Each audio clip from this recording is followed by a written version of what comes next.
Inside American camps, German prisoners of war discovered that no one stopped them from talking, no one lowered their voices for them, and no one warned them what could or could not be said, and that freedom to speak, offered without boundaries or explanation, unsettled them more deeply than silence ever had. At first, the prisoners spoke carefully, measuring every word as if unseen ears were still listening. But as conversations continued without interruption or consequence, the absence of censorship became its own pressure, because speaking freely forced them to confront not only what they believed, but how exposed those beliefs might become when no one intervened to define the limits. The first conversations began cautiously, almost mechanically, as if the German prisoners expected a correction to arrive at any moment, because speech had always carried consequences and silence had always felt safer than saying the wrong thing. Inside the camp, men lowered their voices instinctively, glancing toward fences and barracks corners even when no guards were visible, shaping sentences carefully before allowing them to leave their mouths. At first, the topics were harmless, limited to weather, work details, or memories that felt distant enough to avoid risk. No one raised their voice. No one lingered on opinions. Words were chosen the way tools were handled, deliberately and with restraint, because old habits did not disappear simply because supervision seemed to fade. The absence of interruption did not immediately feel like freedom, but like a delayed response they were waiting to confirm.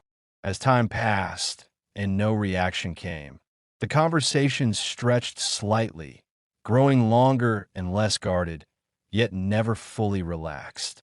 Men tested phrases the way they tested movement, pausing after each statement to measure the silence that followed.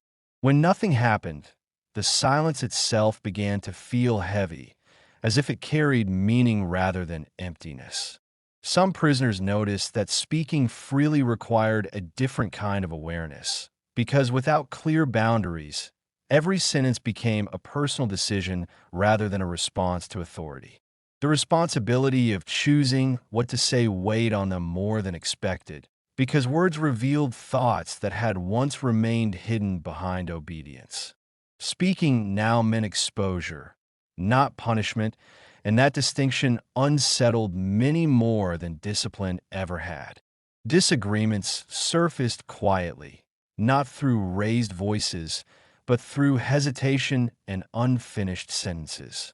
Men interrupted themselves, changed topics mid-thought, or let statements trail off into silence, unsure whether honesty itself might carry consequences later.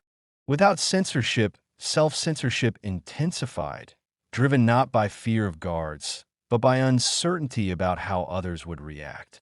What troubled the prisoners most was the realization that speech no longer felt controlled from outside, but from within. They were no longer avoiding forbidden topics because they were forbidden, but because they did not know how much truth could safely be spoken among themselves. The freedom to talk had removed the clear lines that once defined danger, replacing them with a landscape where every word required judgment. As conversations continued without interference, some men grew quieter rather than bolder, withdrawing into observation instead of participation. Others spoke more, filling the space with careful narratives that avoided conviction, as if volume might substitute for certainty. The camp did not demand silence, yet many found themselves speaking less, weighed down by the unfamiliar pressure of choice. By the end of the first days, it became clear that the ability to speak freely had not relieved tension, but redistributed it. Words no longer risked immediate punishment, but they carried something more ambiguous, which was the possibility of being understood, misinterpreted, or judged by those who shared the same uncertain ground. And in that early realization, the prisoners began to sense that speech inside the camp had entered a new phase, one where freedom did not simplify communication, but complicated it, forcing each man to confront what he was willing to say when no one else decided the limits for him. As conversations continued without interruption, the German prisoners slowly realized that speaking freely did not bring unity or relief, but introduced a new kind of tension that spread quietly through the camp. Without clear limits imposed from outside, every word carried weight, not because it might be punished, but because it revealed something about the person who spoke it. Speech no longer functioned as release, but as exposure. At first, differences in tone and opinion seemed minor, easy to overlook amid shared circumstances. But as the days passed, those differences accumulated, shaping how men perceived one another. Statements that might once have passed unnoticed now lingered, replayed silently, weighed for meaning. Without censorship to absorb responsibility, each speaker owned the full impact of what he said, and listeners began to remember words more sharply than actions. Some prisoners spoke nostalgically about home, clinging to memories that softened the present, while others reacted with visible discomfort, unwilling to revisit places that no longer felt real. A few spoke openly about the war itself, not in slogans or declarations, but in fragments, half-formed reflections that unsettled those who preferred certainty. The absence of intervention allowed these moments to exist, unresolved and uncorrected, creating quiet fractures within the group. What unsettled many was not disagreement itself, but the realization that silence no longer protected them from one another. Without external authority to define what could be said, men began to evaluate each other's words privately, forming judgments that were never spoken aloud.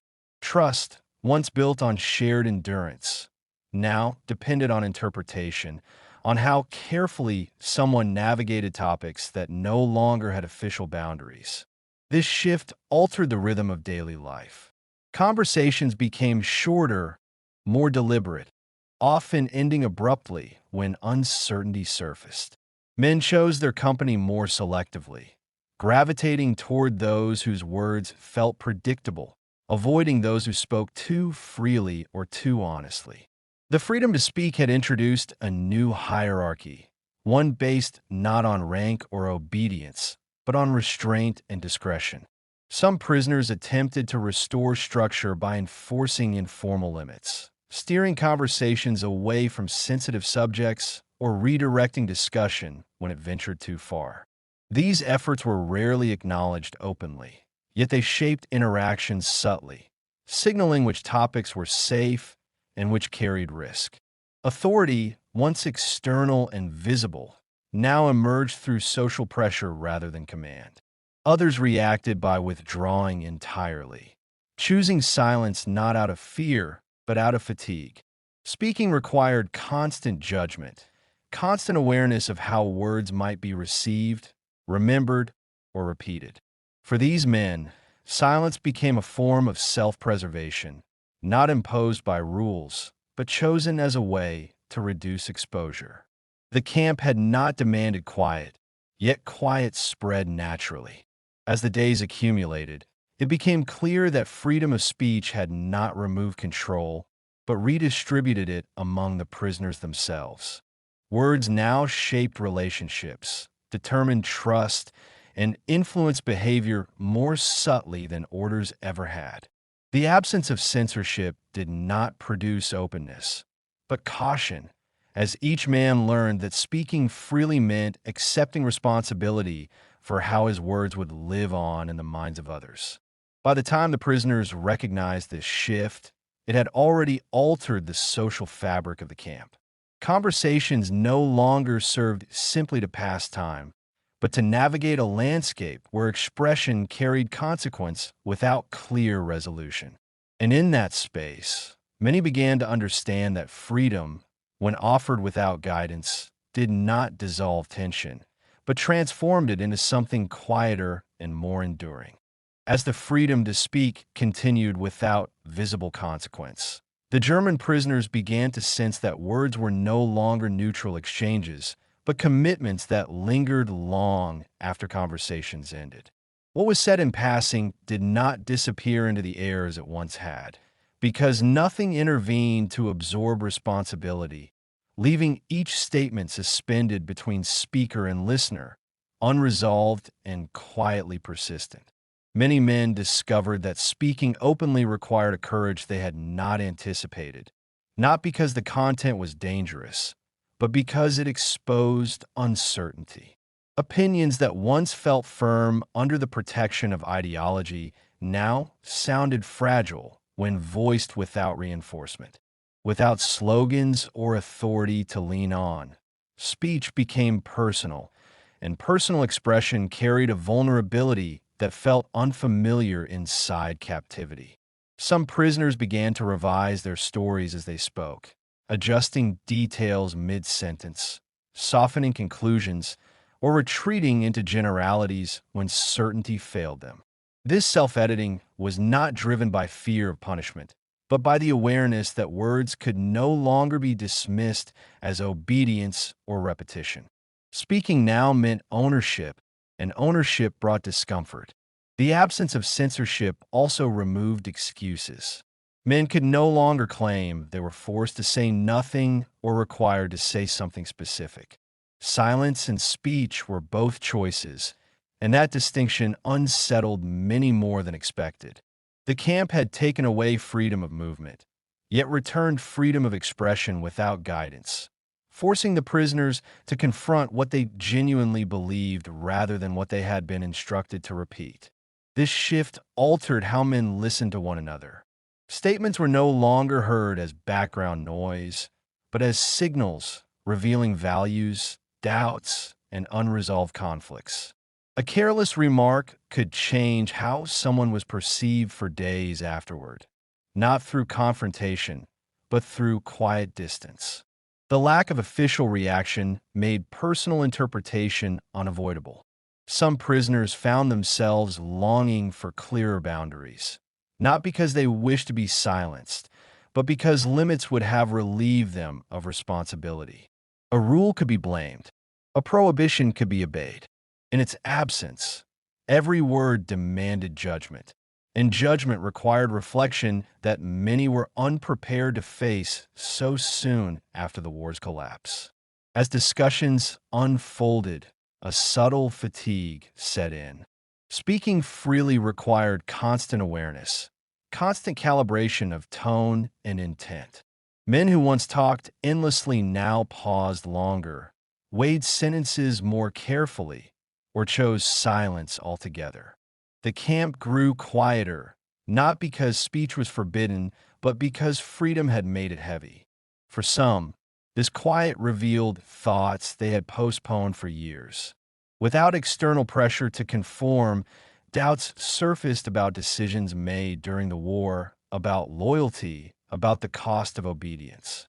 These reflections were rarely shared openly, yet they shaped the atmosphere, creating a sense that everyone was carrying more than they were saying. By this stage, many prisoners understood that speech inside the camp no longer served to pass time or reinforce identity. It had become a mirror, reflecting uncertainty rather than conviction. Words did not bring relief. They exposed unresolved questions that had no clear answers. And in realizing this, the prisoners began to feel that the freedom to speak, offered without structure or explanation, had removed a shield they had relied on without noticing, leaving them exposed not to authority, but to themselves and to one another in ways that felt more difficult to navigate than silence ever had. As the days passed, the German prisoners began to sense that the freedom to speak was no longer simply a personal matter, but something that affected the balance of the entire group. Words did not vanish after being spoken. They lingered, reshaping relationships quietly, altering how men position themselves among one another. The camp did not react, yet the atmosphere changed, growing heavier with every unguarded sentence. Men started to notice how easily a single remark could follow someone, not through confrontation, but through memory. A thought spoken aloud could not be withdrawn, and without official judgment to absorb it. The meaning of those words spread through glances, silences, and subtle shifts in behavior. Trust became fragile, not because betrayal was expected, but because interpretation replaced certainty. Some prisoners began to regret speaking at all, replaying conversations in their minds long after they ended. They wondered how their words had been received, what meanings others might have assigned to them, and whether silence would have been safer. This self-scrutiny did not bring clarity, only exhaustion, as the effort to manage perception became constant and unrelenting. Others reacted by speaking less, but listening more, measuring the camp's emotional climate through what was left unsaid. They learned to read pauses and changes in tone, sensing when a subject had crossed an invisible line. Without explicit rules, these lines shifted unpredictably, making communication feel like navigating unstable ground where footing could not be trusted. The burden of speech also reshaped alliances. Men gravitated toward those whose words felt restrained, avoiding those who spoke with too much conviction or openness. Familiarity was replaced by caution, and camaraderie gave way to careful distance. The camp, once unified by shared restriction, now felt divided by interpretation rather than authority. Attempts to restore balance emerged quietly. Some prisoners discouraged conversation altogether, suggesting that silence preserved harmony better than discussion. Others encouraged neutrality, urging men to avoid opinions and stick to facts. These informal efforts carried weight, not because they were enforced, but because many longed for limits that would relieve them of responsibility. Yet even silence carried its own burden.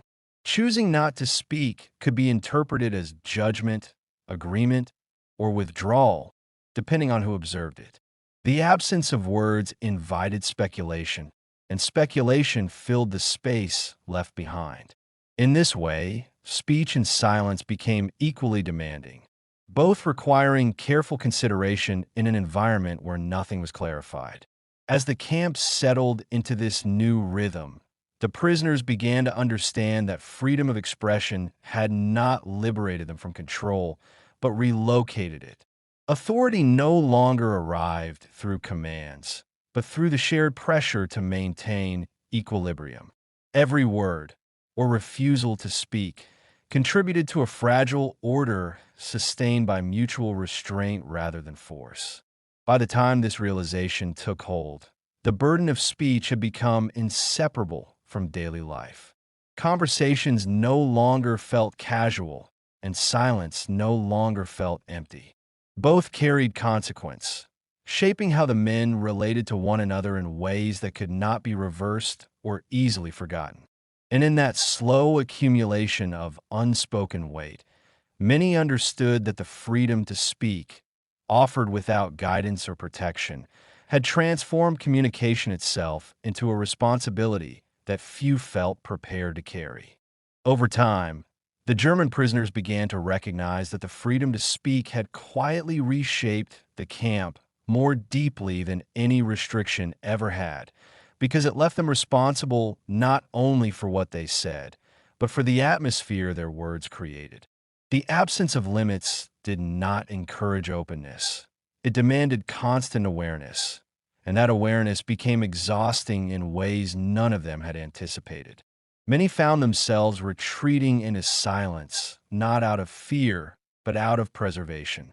Speaking required weighing consequences that were no longer defined, and the effort of navigating interpretation drained energy that had once been reserved for endurance. Silence, chosen rather than imposed, offered temporary relief, even though it carried its own ambiguities. Not speaking became a way to avoid misstep, yet also invited scrutiny as others wondered what remained unspoken. This shift altered the sound of the camp itself. Laughter grew rarer, conversations shorter, pauses longer. Words were used sparingly, save for moments when they felt necessary rather than habitual. The quiet that settled was not enforced, but collective, shaped by a shared understanding that expression carried weight even when no one intervened to judge it. Some prisoners began to sense that they missed the clarity of prohibition. Rules, even harsh ones, had once defined boundaries clearly, relieving individuals of responsibility for interpretation. In their absence, every man was left to determine his own limits, and those limits rarely aligned. The resulting uncertainty made communication feel like a risk rather than a release. As weeks passed, the men realized that they had constructed their own form of restraint, guided not by authority, but by mutual caution. The camp no longer needed to silence them. They had learned to do it themselves. This internal regulation felt more enduring than any external command because it persisted regardless of supervision or circumstance. For some, this realization prompted quiet reflection about life beyond the camp. They wondered how they would navigate a world where speech carried moral weight rather than immediate consequence, where words shaped relationships without the clarity of command. The thought that captivity had prepared them for this complexity felt unsettling, because it suggested that the camp's influence extended far beyond fences and schedules. Others resisted this conclusion, holding on to the belief that freedom would restore simplicity once they left. Yet even they noticed how carefully they chose words now, how hesitation lingered before expression. The habit of restraint had settled into them subtly, shaped by days of speaking without protection and listening without guidance. By the time many recognized that silence had become a choice rather than a condition, the transformation was already complete. The freedom to speak had not liberated them from control. It had shifted control inward, making communication itself a responsibility that demanded constant judgment. And in that understanding, the prisoners sensed that the most lasting effect of captivity would not be measured by what they were forbidden to say, but by how carefully they learned to speak or not speak at all when no one else decided the limits for them. By the time the German prisoners left the camp, many struggled to explain what had changed most during their captivity, because it was not the fences or the uniforms or the routines that followed them afterward, but the experience of speaking freely without protection, when words no longer carried clear boundaries and silence became a decision rather than an order. The camp had not silenced them through force, nor guided them through instruction, yet it had reshaped how they understood responsibility. Freedom of speech, offered without limits or explanation, had revealed how quickly expression could turn into exposure, and how easily restraint could settle inward when no one else enforced it. Some would later describe the experience as humane, others as disorienting, and some would struggle to describe it at all because it did not resemble the captivity they had imagined. It lacked spectacle and cruelty, yet it introduced a quieter tension that stayed with them long after the war ended. What remained was not fear of punishment, but awareness, the understanding that words could shape relationships and consequences even in the absence of authority. The prisoners had learned that silence could be chosen, not imposed, and that freedom did not remove weight from communication, but placed it directly on those who spoke. In the end, the most enduring lesson of the camp was not about what could or could not be said, but about how responsibility survives when guidance disappears, leaving individuals to navigate expression on their own, uncertain where freedom ends and judgment begins. For more untold World War II stories like this, subscribe to WW2 Chronicle Vault and continue the journey with us.